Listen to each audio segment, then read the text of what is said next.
Welcome back to my course on life writing and poetic autoethnography. In this workshop, we are going to go once again beyond the auto part of a poetic autoethnography and try and find ways in which additional sources of information will come to bear on your project. So this is where we are in our process. You should have a research question, and in this workshop we're going to find out what additional types of data you might need. The outcome of this workshop will be the specification, generation, and finding of additional data that is relevant to your experience. So up until this point, we've used basically your memory and some discussion to find out about your experiences. However, your experiences did happen in the real world. In other words, there were other types of things that were involved here, other people that were involved here. And therefore, we're going to look at some of the sources of information that can provide you with additional ways of looking at and, most importantly, understanding your experience. As I've said several times during this course, your memory reconstructs what happened to you.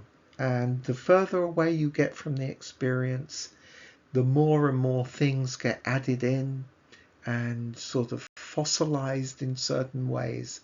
And we're going to try and sort of tease out new understandings, new way of looking at things. So what types of data could be relevant? So you can generate more poetic images, narrative contextualizations relating to your experience. After all, you've chosen now a research question, so there might be more work on the level of the poetic autoethnographic classic work that you've done up until this point in this course, and it might be necessary to elicit more experiences, more images, and so on. A very common type of data that's useful is interviews with family members, friends, people who are involved in the experience. Usually we have these major experiences with other people in some way, so it might be worthwhile talking to them. Photographs are a very interesting source of information. Perhaps there are photographs relevant to what you're talking about.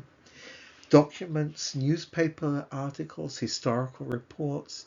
Perhaps, for example, if we're describing an experience such as being in a tsunami, perhaps there are reports on it, perhaps there are pictures on it, perhaps there are articles on it that might be relevant and help you.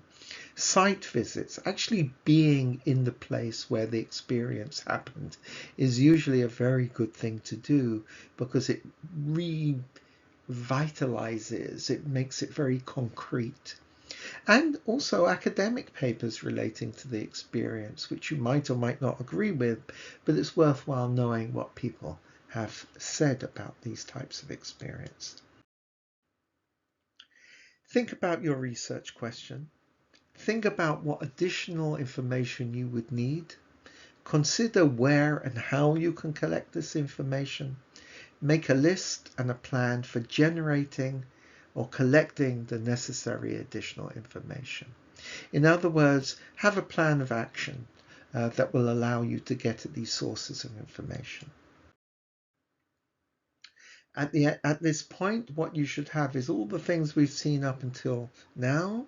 You should have a written research question, and now you should have a list and a plan for collecting additional information. Of course, it's not enough to have a plan. A plan is great. I am glad you have a plan, and you need to document that plan. But you also need to do the actual work in collecting and generating the needed information for your poetic autoethnography. Please put your plan in action and make sure you have all the resources you need. Relevant poetry, interviews, photographs, documents, site visits, academic papers, and anything else that is in your plan.